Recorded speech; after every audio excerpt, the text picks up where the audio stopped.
आजादी का Amrit Mahotsav.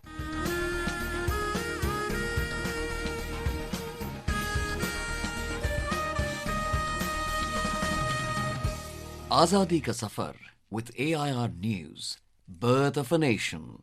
India's glorious freedom struggle is one of the greatest struggles the modern world has ever witnessed. AIR News brings you a glimpse of the struggle every day. On the 5th of March 1931, the Gandhi-Irwin Pact was signed. The political agreement marked the end of Satyagraha against the British government that Gandhiji had initiated with the Salt March. Gandhiji had initiated the Salt March between March and April 1930. The Great March for Liberty began. Gandhi started on his 241-mile-long trek from the ashram to Dandi, a village on the sea coast, along with his chosen band of 78 ashram inmates, symbols of the national determination with a strong resolve and undaunted look. 61-year-old Gandhi, with his undying faith in the justice of the cause he was pursuing, and in the success of the great campaign he had embarked upon, marched at the head of the procession with quick and unfaltering steps. Bapu's arrest and imprisonment at the end of the march sparked off one of his more effective civil disobedience movements in British India. By the end of 1930, thousands of Indians were in jail and the movement had generated worldwide publicity. Lord Irwin was looking for a way to end it. To this end, Gandhiji was released from custody in January 1931.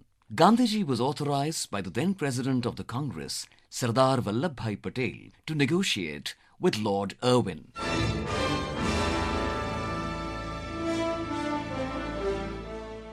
As per the pact, Gandhiji, on behalf of the Indian National Congress, agreed to discontinue the civil disobedience movement. The Congress agreed to join the second roundtable conference to chalk out constitutional reforms. It was also agreed that the British would withdraw all orders imposing curbs on the activities of the Indian National Congress. They also agreed to withdraw trials relating to several offences except those involving violence and release of prisoners arrested for participating in the civil disobedience movement. It was also agreed that the British would remove the tax on salt, which allowed Indians to produce, trade and sell salt legally and for their own use.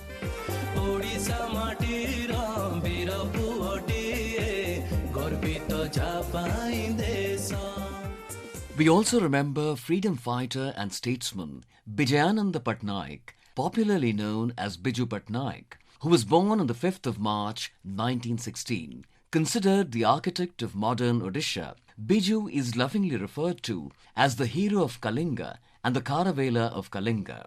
Biju Patnaik was educated at Ravenshaw College in Odisha, but due to his interest in aviation, dropped out and trained as a pilot. Patnaik flew with the private airlines, but at the start of the Second World War, he joined the Royal Indian Air Force. While in service, he developed an interest in nationalist politics and used Air Force transports to deliver what was seen as subversive literature to Indian troops. He was jailed by the British for dropping political leaflets to Indian soldiers fighting under British command in Burma and flying clandestine missions that carried Congress party leaders from hideouts across India to secret meetings that charted the independence struggle.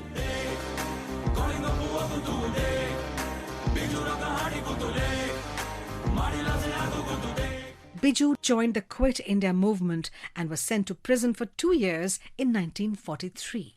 Biju was also instrumental in assisting Indonesia with its independence struggle against the Dutch in 1947. The Indonesian Prime Minister, Sultan Syahrir, was placed under surveillance by the colonial Dutch. Jawaharlal Nehru entrusted the task of rescuing Sultan Syahrir to Biju Patnaik. Biju braved all obstacles and brought Sultan Syahrir and staff aboard from Java Islands on the 22nd of July 1947 to Singapore and finally to Delhi.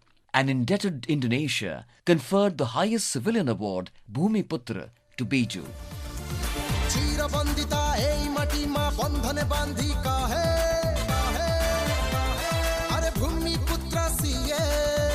In 1946, Patnaik was elected uncontested to the Odisha Legislative Assembly from North Cuttack constituency. He served twice as the Chief Minister of the state of Odisha. We salute the great freedom fighter. That brings us to the end of this episode of Azadi Ka Safar with AIR News. See you in the next episode tomorrow.